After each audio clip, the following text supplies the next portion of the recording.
자, 여러분, 나이가 많다는 건 결혼 시장에서 남녀 모두에게 리스크로 작용하는 건 맞아요. 하지만 여성이 훨씬 더 치명적일 수밖에 없는 게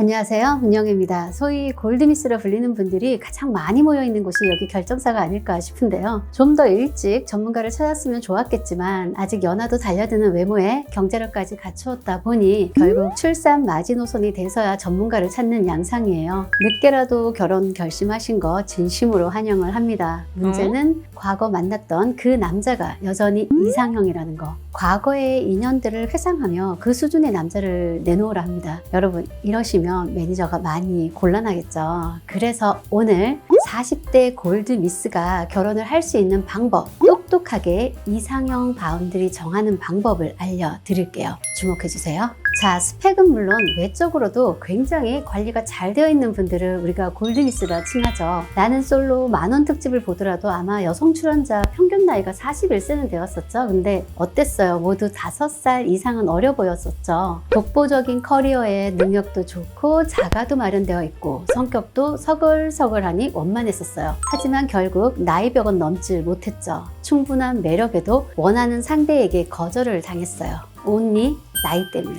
자, 여러분, 나이가 많다는 건 결혼 시장에서 남녀 모두에게 리스크로 작용하는 건 맞아요. 하지만 여성이 훨씬 더 치명적일 수밖에 없는 게 모두 아시다시피 출산의 당사자잖아요. 40대의 결정사를 찾는 남자라면 이 남자의 목표는 99% 빠른 결혼과 2세 출산이에요. 더욱이 골드미스가 만나고 싶어하는 남자는 소위 골드미스터들인데 갖출 거 다 갖춘 이 남자들은 선택지가 상대적으로 훨씬 넓겠죠. 그러니 아무리 능력 있고 어려 보인다 해도 정말 내가 공효진, 최지우가 아닌 이상 30대들과 경쟁에서 밀릴 수밖에 없어요. 한마디로 골드미스의 이상형은 골드미스터지만 골드미스터의 이상형은 골드미스가 아니라는 거, 슬픈 일입니다. 요즘 결정사 오기 전에 싹 다 검사해봤는데 신체 나이 30대 초반으로 나왔다, 냉동난자 해놨다 하시는 분들도 많아요. 한데 임신이라는 게 이게 임신이 되느냐 마느냐의 문제뿐 아니라 임신을 유지하고 출산을 하고 양육을 하는 모든 과정을 고려해야 하는 거니까 보통 남자들 30대 초반만 해도 한두 살 연상까지는 만나요. 중반이 되면 한두 살 연하, 잘하면 동갑까지도 만나고요. 후반을 넘어서면 최소 서너 살 연하를 원하게 됩니다. 출산을 기대하는 잘 나가는 40대 남자라면 나이가 희망사항 1순위일 수밖에 없어요. 어리면 어릴수록 땡큐라고 하죠. 그래서 정상적인 매니저라면, 정말 양심적인 매니저라면 40대 여성에게 연하남 소개는 어렵다고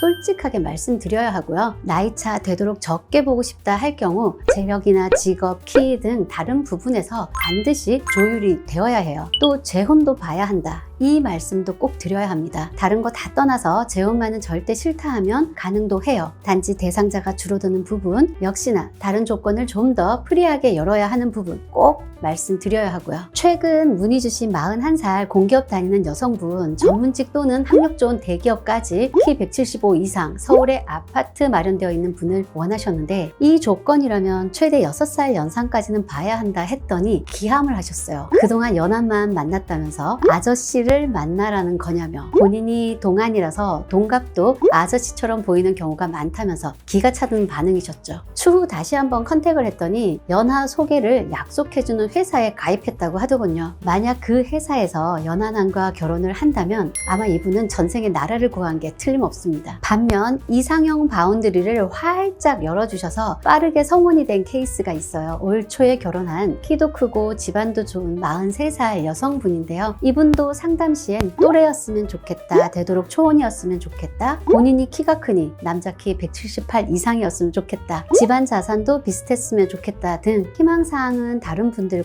다를 바 없었어요. 근데 이분은 정말 출산을 너무 하고 싶어 했어요. 직업 든든하고 사람만 멀쩡하면 나이 무관, 초재형 무관, 키 무관하게 다 보겠다 하셨어요. 덕분에 매칭 대상자 스펙은 롤러코스터였지만 빠르게 취할 건 취하고 포기할 건 포기를 하는 결단 결단력이 생겼죠. 몇 번의 만남 후 키와 나이 이 두 개는 절대 포기가 안 된다는 걸 깨달았고요. 10살 연상의 재력가도 키 작은 재력가도 만나봤어요. 아기 만들 자신이 없더래요. 이성적으로 도저히 끌리질 않았던 거죠. 재력은 그닥이지만 키 185에 2살 연상인 공무원 남성과 만난 지 석 달 만에 결혼날 잡으셨고, 제가 아기 꼭 수월하게 생기길 기도드린다 했더니 이미 뱃속에 있다면서 성혼비 결제하러 와서 고백을 하시더라고요. 여러분, 완벽한 결혼이란 없습니다. 커리어를 위해 결혼을 미뤘던, 더 괜찮은 사람 고르느라 결혼이 늦어졌든, 남들 결혼할 때가 아닌 정년기를 훌쩍 벗어난 나이에 결혼이 하고 싶어졌으면 부디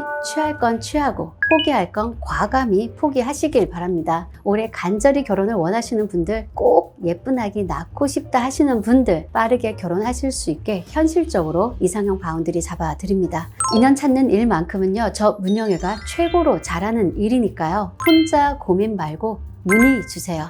또 배워요.